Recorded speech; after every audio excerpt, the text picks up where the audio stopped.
What's up, guys? What up? I'm Tink. I'm Chris. And we're the Traveling Rockstars. Yeah. Welcome to a day all about Tire RV.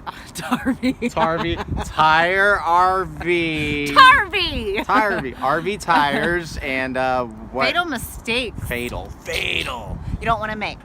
So No, stay not at all. tuned and watch what we don't do. Do what we don't do. Yeah, dude. Just do. Just do.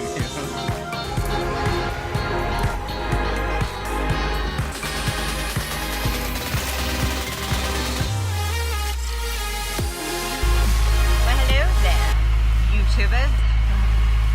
I'm here stuck in the car while we're getting towed. Look at her, she's stuck in there.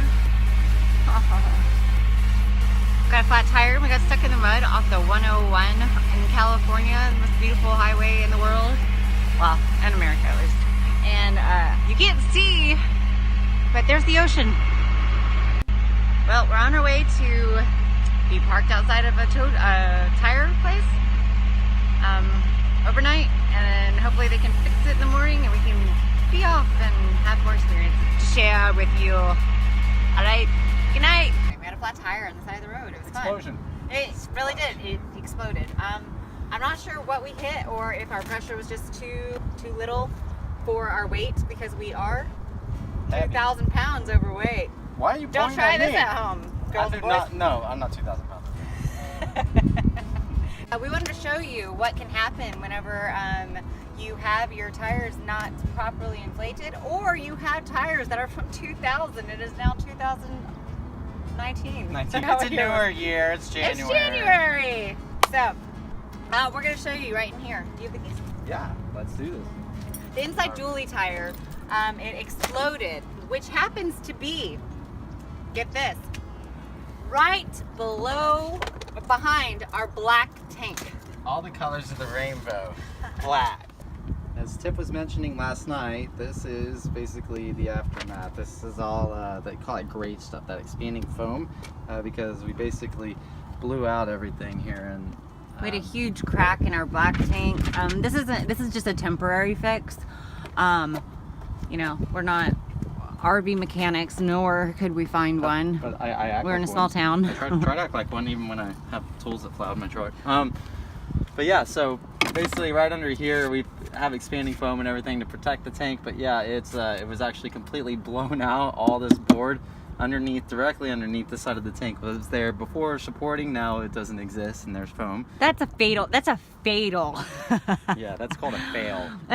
No, it could have been fatal. You know why? Because we could have not been able to go to any RV parks after that, because black tank spilling everywhere is very bacteria filled. Yeah, not a fun thing. Right now, I'm right near the firewall of the actual tire where it exploded, blew apart, and then up underneath, so this is directly underneath the black tank, and there's that great stuff, expanding foam. All of that sheet metal right there that had to get in, and you can see how it took care of that all the way through, up and around, completely ripped apart.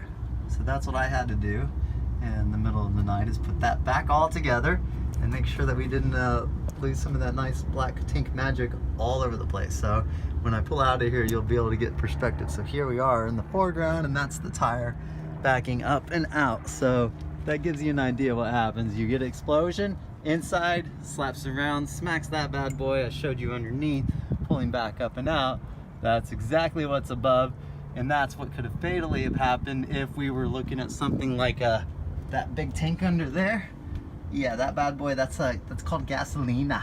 All right, guys, I just wanted to show you that and the awesomeness. So don't be fatal, be awesome, be smart, listen to our tips, and definitely stay consistent. So today I'm going to show you all about tires for your RV. Make sure you don't have any of the fatal mistakes or accidents that I had, because it's not fun. Two biggest things is going to be inflating versus deflating, and when you're going into your inflation, you always want to make sure, hey, it's going to be okay if I go a little bit higher than maybe what's recommended, because you're going to have way less of a risk of having an extreme blowout situation like I personally experienced than the other end of the scope, deflation. So definitely don't want to dance around that too much. Below the actual highest recommendation that you can always find on your labels, all standard tires that you'll run into. So definitely make sure that right now, perfect example, 105 is my max, and I usually like to inflate anywhere from like 98 to 100. Oh. Okay, well, I'm gonna show you exactly where, wait, the sun is so bright, I really need sunglasses. Hold on. All right, oh, so much better. Sorry, sun gazing my eyes, you know, gotta look beautiful with the lighting. So anyways, back to the tires, the round thing next to me. So what we're looking for is going to be your labels. It's very small and you cannot see too well here because these are kind of older than what I embarrassingly want to tell you, but this is where we have the labeling for the maximum load and the maximum PSI, and getting deep and diving in here, it looks like 110 PSI. So I usually like to go anywhere from about 7 to 10 PSI below that. So I usually am floating about 98 to about 100. Next, what we're going to do is start with safety. So always don't want to be too far below underinflation, overinflation. I got this lovely gauge from Camping World. My beautiful wife did actually, and she surprised me. So now what we're going to do is just test and see what kind of pressure I'm at today. And right now it says I'm about 106, 107. A little bit higher, but that's okay. I'm sitting kind of heavy. And with your dually tires, you're always going to have to either physically find it or reach, and you can actually go back and in, and you can see I have a dual gauge tester, and this makes it a little bit easier to hit this back angle, pop it in, and as you can see, I'm sitting about 105, 106 again. So I did actually go a little bit higher than I normally do due to the fact that we're sitting kind of heavy. Do? There's actually, yes. Our black tank is pretty full. Our gray tank is pretty full, and yeah, we need to do more onboarding water, and we're sitting in about half of a tank of gasoline. So that gets into another thing to be safe, is definitely checking your overall weight. If your weight is very, very, very high and you're close to maximum weight, you want to make sure that you look also in the same manufacturing label to see how much PSI and weight per tire that you have to be able to stay under, so you don't run into another risk. And always remember that when we're checking the tire pressure, you got to make sure that we're always doing it with cold tires. You do not want to be on extremely hot concrete. You don't want the sun going directly for a long duration of time. That thing, you know, the thing that keeps us that thing. You don't want to have the heat from the sun, any kind of that ambient heat coming off of it. We make sure you don't go more than a few miles. Any of that's going to affect the outside temperature, and it's going to therefore I think it's about 5 to 7 PSI is going to be the variance that you're actually going to have doing hot versus cold pressure, and you just do not want to do that. You want to stay consistent with checking your tire pressure, so definitely make sure you stick to that variable. And another thing that you want to check out is making sure that your tires need to be changed every 5 to 7 years. I know, depending on how many tires it can add up, you need to be prepared for that and be safe. You got a lot riding on these bad boys, right? So Your house, in fact. Your house, a lot of your possessions, your soul, your life, your human conscious existence within this realm of our house sits on that tire pressure. I mean, that age of tire. Our house in the middle of the street. Yeah, kind of. Yeah, it's kind of like that. They have basically different codes that they use, and you need to understand with the manufacturer what kind of code you're reading and how to read it. Before 2000, they had a different method of doing it, and these might have fallen within that range, and that's kind of fun and scary. But if you look closely, it should start with DOT, and then you're so DOT is right there if we can see it clearly, and it says 3D12 JBC 2000. So that's kind of the bad boy we're looking at. It's always the last 4 digits. So 2000 basically is just the year that we're looking at, and the last 4, so 00 is the year 2000, and 20 is 20 weeks into 2000. So 20 weeks, I'm doing my math correctly, is probably it's about 5 months. So you know, 5 months, 4 weeks, 5 times 4 is 20, and yeah, that's means May of 2000 is when these manufactured. 19 now, yeah. So what? You know, yeah, but yeah. we're rock stars. Yeah, and we gamble. We like gambling. That's like, but no, seriously, that's the what not to do, the fun thing. Yeah, this is your life, the fatal, the safety thing, and is making sure that you are riding safe. You know how to read your code, and make sure that, hey, even when I'm going to a manufacturer and buying brand new tires, they might have been sitting on the shelf for 2-3 years, and if we're doing every 5 to 7, half of your shelf life is already expired on you. You don't want to ever play with that, especially throwing some of that cash money at them, right? It's just not, doesn't make any sense. So make sure you know what you're getting, what you're buying, and you're consistent with that, and you'll be safe and happy and alive, and those things that keep going round and around. on the bus, right? Go round and round. Yeah.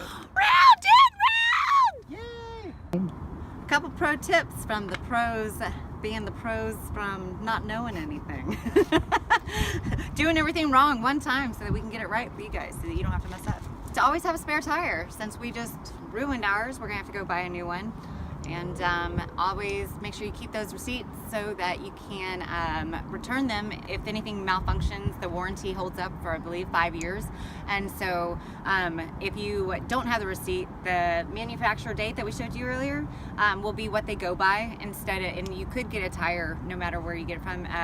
You always want to check those as well, because they could give you a tire that's like 2 years old. And if that happens, then you're kind of out of luck. You just get a tire based on the date.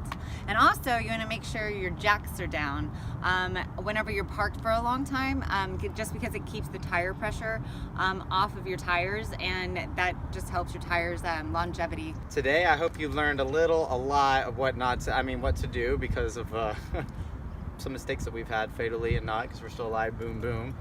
Make sure you hit the